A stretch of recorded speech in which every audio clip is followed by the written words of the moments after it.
Thank you for staying for this session as well. We really appreciate your presence in our session, and we really appreciate Delphi hosting this session. What an honor. We really appreciate it. What a great opportunity to speak about trust and greenwashing. Our panel consists of 4 people. I will start with my friend and colleague, Δημήτρης Χαραλαμπίδης, the director of Greenpeace. Nikos Χαραλαμπίδης, I apologize. I'll make more mistakes until we warm up. Please be kind and don't look at the socks that I'm wearing, because in this angle they are not looking very good. Lin Sun from JinkoSolar, Director of Sustainability. Dimitris Sacipis from PwC. And we have Kωνσταντίνος Αντωνιάδης from EMICERT, Managing Partner. I will get directly into our questions. In accordance with EU and international data, more than 60% of companies in Europe and in the world are tampering with data, with ESG data. This is quite a dystopian environment related with greenwashing, and definitely an environment that we don't need in this current moment. I would like to ask your opinion, Nikos, to start with, about what the new green claims legislation can do to tamper with this reality, and what is your opinion in general for this dystopian reality? Talking about reality, I think that you don't need the European statistics to get an understanding of what's going on. If you move around, you'll see hundreds of events where companies are congratulating each other, being awarded for their green performance. So if this was real, we would live in a different planet. At the same time, biodiversity is collapsing, climate change is still is still getting worse, greenhouse emissions increase, so we're doing something wrong. Actually, a way of looking at how deep and real the changes are is to see where these efforts are sitting within the corporate world. Most of them are sitting within the communications department. They're not changing the patterns of production in most cases, not in all of them, in most cases. It's about changing the communication. This gives the impression that green is the new thing, which is good to an extent, but reality is far different. So we need to take it seriously, and we need to go deep into changing production chains and get there too. Okay, I'll give the floor to Dimitris Sacipis. Can you give us your impression about where we stand at this given moment and what we are supposed to expect in the forthcoming years? Good, thank you very much, and thank you Delphi Forum for the invitation one more year. I would like to share some facts. Some facts from our recent PwC investor survey, where we asked more than 350 investors globally to give us some insights on what are the key drivers that affect their investment decision-making process. So what we learned from this survey is that more than 75% of investors consider sustainability performance as a key factor in order to select the company that they want to invest to. The impressive figure of 94% has doubts with regards to the reliability of the sustainability information currently reported. And what is equally important is that this percentage has increased by approximately 10% compared to last year's results. What does this say to us? What do companies need to do in order to improve this perception that currently exists among the investor society? They need to understand that sustainability is a journey. It's not a tick-the-box exercise. It's not a one-off exercise that will help them go to the next level. It's something that they need to integrate as part of their day-to-day operation and their core business. And in order to do so, there are 3 critical dimensions that they need to achieve. First of all, governance. Accountability of what you said before, ESG data, is critical throughout this journey. Responsibility is critical as well. Secondly, processes, policies, internal controls, systems, in order to eventually be in a position within the next 2 or 3 years to have reliable data. And the third thing that we miss out of the picture quite often is that they're not on their own. They also affect their supply chain. They need to control the sustainability performance of their own supply chain as well, in order not to affect their own operations, but what happens across the whole value chain of their operations. Fantastic. Thank you very much, Dimitris. Kωνσταντίνος, we will carry on with you. What is your impression about our current reality? Thank you very much for the invitation. Just to add one more probably impressive number to the ones that Dimitris just said, it is very interesting that almost 70% the greenwashing incidents increased almost 70% within 1 year, just 1 year, 2023. It's, of course, a huge problem. We're talking about greenwashing and not only greenwashing, greenhashing and green bleaching. Greenwashing is when companies intentionally or not make false or misleading misstatements about their environmental actions.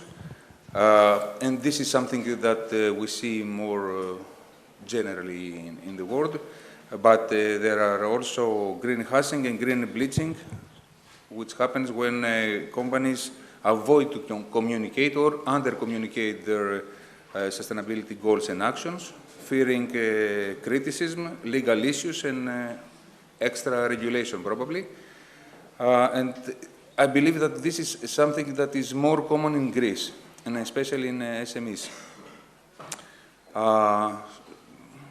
We have seen UK's ban on advertisement from major companies like Air France, Lufthansa, Shell, and okay, maybe there is an issue there that there is no clear agreement on what this really means to be environmental friendly, and in response to this, probably new regulations such as CSRD, the Corporate Sustainability Reporting Directive, has come from EU.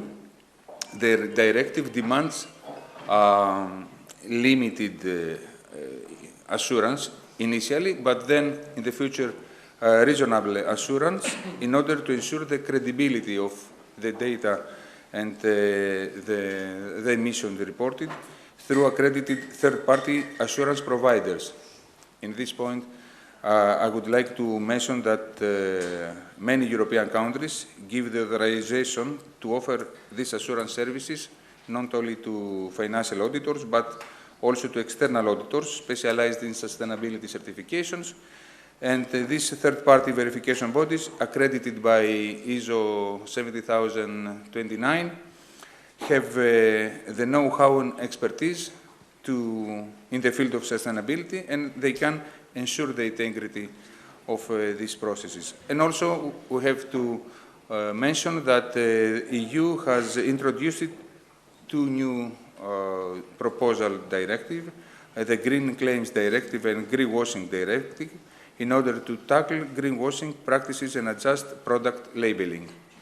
With this new legislation, misleading advertising for products claiming to be environmental friendly will be banned, and only sustainability labels using approved certification schemes will be allowed. Let's see how well these will be implemented at the end of the day. Seeing the results both in France and the UK makes us be relatively optimistic, but let's see. Thank you very much about the comment of not sharing data as well. It is interesting in the past years that we have seen major companies inverting from reporting to disclosing just data, specific data in a 5 or 6 page report. Lin Sun, your own impression internationally, but from China as well? Thank you so much for the invitation. Just give you an idea who I'm representing for the company, JinkoSolar, and the solar industry. Interestingly enough, when I see the title of today's discussion, the panel, our company's slogan is called Building Trust in Solar. And we're building trust in growing. So that reminds me of, for a company perspective, it is actually an opportunity instead of a discussion of which may create some further discussion of risk and concerns. Why is that? So for JinkoSolar, we sit in the renewable energy that we provide clean, affordable energy mix. Give you an idea, so far, the accumulated global installation is around 1,600 gigawatts, and we offer more than 210 gigawatts of accumulated shipment globally. So every 8 panels, there's one must come from our company. So, but our company do not believe anymore that we wanted to only provide products to the society, to the global, in terms of sustainability practice. We do believe it's an opportunity for us. For us, that's why we started to disclose our ESG information, just as Dimitri says that.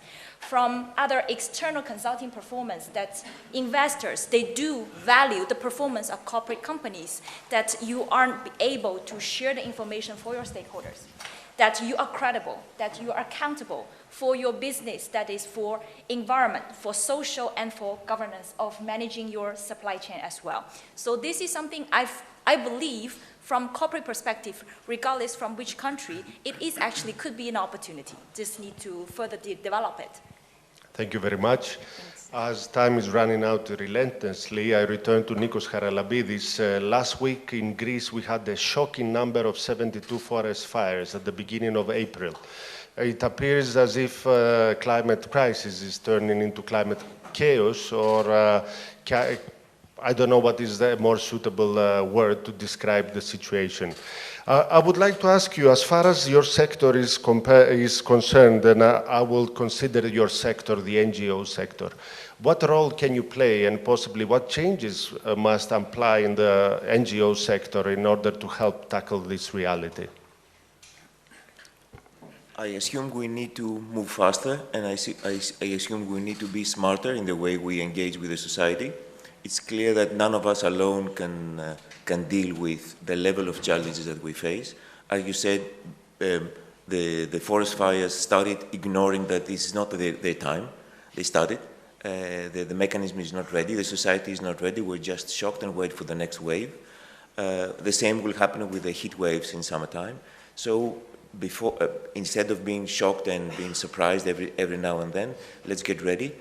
We, as civil society, we need to see how we engage in a more efficient way at the society, how we can be more efficient into getting people out in the streets, because as the previous speaker said, we seem to agree in the narrative, but we seem to hesitate in taking the necessary action. We are, let's say, 20 to 30 years slow into taking the necessary action. From my experience, from my sector, if I dare say, we've been ringing the bell since the 90s on climate change. We've been ignored. Then there's been a whole decade of discussing about if the facts are right, and now the models are running out because reality is moving faster than our modeling. So yes, we need to move faster in close cooperation with science, in close cooperation with the society, and politicians also need to be courageous and take measures that will also take pressure and put pressure with incentives, of course, to the business world. So the changes will happen to that direction. If not, we risk to end up with a more unjust and unequal world. Thank you. Δημήτρης, Σακίπης, what role can your sector play in tackling this reality? We're talking about climate change. We can talk throughout the whole day, but I see the time and I understand we need to rush. So climate change has two main dimensions. The first one is how we mitigate the effects from our operation, how we reduce carbon footprint. Many companies call this net zero, climate neutrality, emission reduction plans. The second dimension is how we adapt to what's happening and we become resilient in order to protect our company from external environment. This is the risk management perspective. One is the inside out, so how our company affects the environment, and the other one is the outside in, how the world affects the operation of our company. What is critical is that for a company to be able to have a solid and concrete climate strategy, it needs to tackle both aspects, both dimensions of the climate-related effects that it might have to the environment or the environment might have to it. Now, as PwC, and with regards to our actions toward the environment, I won't hide that I'm really glad to say that we have announced 2 key actions. The first one is that globally we will become net zero with specific emission reduction targets by 2030. And this is really, really important for a company like really PwC. Close. Exactly. The second thing, it's a local initiative. It's part of our strategy to open satellite offices throughout Greece. Last October, we opened our satellite office in Rhodos Island, which is also a sustainability hub, which offers initiative services around sustainable tourism and also provide consulting services not only to our Greek clients, but also to our PwC network all over the world. And this means that we really put an effort in order both to improve ourselves, but also to help our clients demonstrate an actual improvement towards their own performance. Lin-Sun, is solar the answer to these challenges? Yes, for sure. So I'm very excited, as Dimitris mentioned, my 2 keywords of the answer to the second question just you proposed.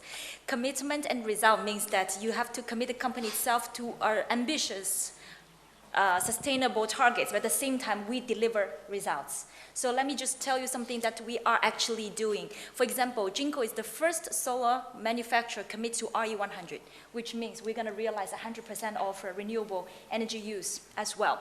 So right now, we're at the path of realizing already 50% of green electricity, covering all our factories. Just for your info, we have more than 14 manufacturing sites across the globe in US, in Southeast Asia, and in China. In this particular moment that we have been able to share the good news of realizing 4 certificated net zero carbon factories in our Jinko factory manufacturing sites. Plus, we are going to announce a bigger move for our super factories in China. You can imagine the one single production line is at least long, it's as 3 kilometers long for our production line. And we are going to turn this factory into green factory as well. This is our plan. So I think commitment on one side, for example, RE100 SBTI, that we are actually trying to put ourselves the footprint in climate change. But at the same time, the company itself in the practice of doing and delivering is also something that we do believe very important. And last but not least, here in the particular country that in Greece that we enjoy pretty nice market share, we are also committed for our European markets practice for circular economy, which means for the products now we're offering to the markets, the solar panels will be somehow considered as environment friendly after our practice for circular economy and recycling. So this is something that we're making sure that we're thinking forward and next steps for all of us. Lin-Sun, probably Athens is 3 kilometers long, so that is impressive data. Kωνσταντίνος, Αντωνιάδης, we are a country and a planet that claims whatever one wishes. What is the role in your sector changing this reality, and who is going to regulate your own sector, actually? You start your previous question with the Greek wildfires, terrible wildfires. What's wrong there? It is more than over 50% of the forest ecosystem are currently without management. Most forests in Greece lack management studies. This highlights the need for an effective tool to ensure proper forest management. What we should do, one thing is to reduce the amount of biomass in the forest that could fuel wildfires. And the other thing is to manage the forest economically, like cutting down trees for timber and using other plants materials. In this process, both, let's say, processes are important to have certification bodies involved to make sure that everything is done properly and according to the standards and according to the forest management plans. Furthermore, the Greek Ministry of Environment planned to introduce a voluntary carbon market as a financial instrument to help manage forests better and protect them. Of course, the forests are natural carbon sinks, absorbing and storing large amounts of carbon dioxide, so it is valuable for carbon trading. The ministry plans involves activities such as deforestation reduction, reforestation, and addressing forest degradation.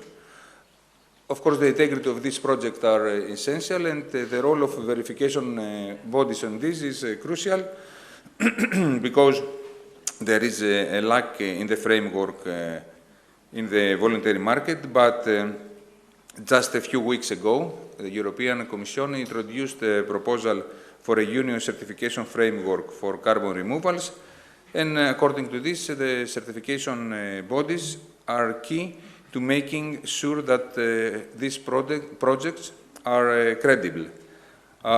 They must validate the conformity of project declaration and methodologies according to quality criteria, meaning by quality criteria, the proper quantification, the additionality, the permanence and sustainability, and the certification audit by an independent body.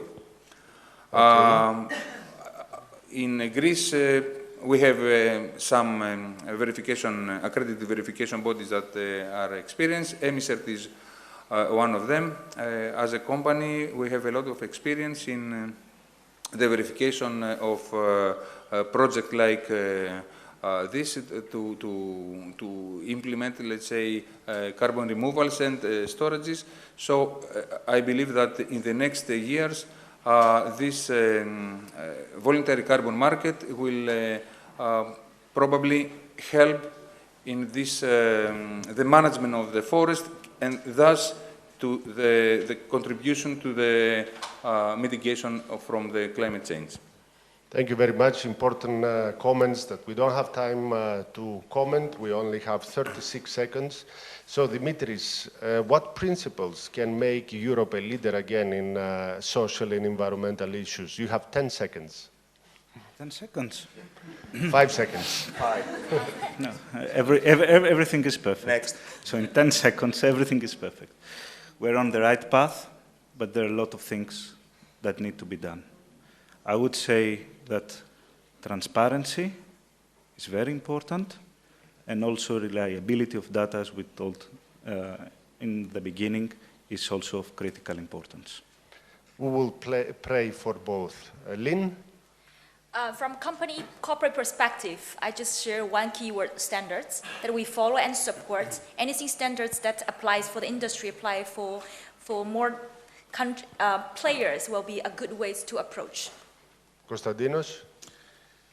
I'd like to focus on the European accreditation framework that is robust enough and experienced enough to assure that everything that has to be done through a verification or certification body is done correctly. So we're lucky to live in Europe where we have this robust accreditation framework. Nikos, I've left Greenpeace last on purpose. Thank you. I will not refer to standards and accreditations or to ISOs or other things. I'm looking forward to the results of the new Euro elections. Already, European Union has shown a trend of taking steps back in the green agenda, serious steps back. We see what's happening in the agriculture agenda. We see what's happening in the overall green agenda. So, assuming that all is fine is wrong, we need to review things and speed up the efforts. And so far, what we've been letting out of the equation is the society. The society is ignoring why all this is happening. It doesn't see the benefit, doesn't see how this is engaging them, why this is necessary to them. That's the thing we need to change. Thank you so much. Thank you very much.